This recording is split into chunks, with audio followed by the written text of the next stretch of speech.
Перец. Для выращивания перца на подоконнике подходят только специальные сорта. Их можно приобрести в магазине. Кусты у них низенькие, плоды довольно мелкие, до 30 см. Для домашнего перца лучше приобрести специальный фасованный грунт для томатов, перцев и баклажанов. Семена высевают в общий контейнер на глубину 1 см, распределяя их по бороздкам или лункам. В одну лунку можно сажать 2-3 семечки.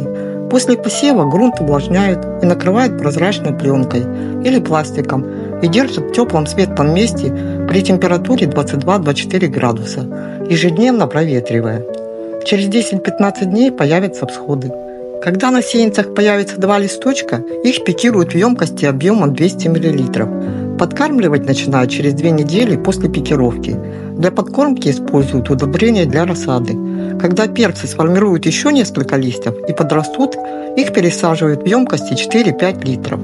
Поливают перцы после подсыхания верхнего слоя земли.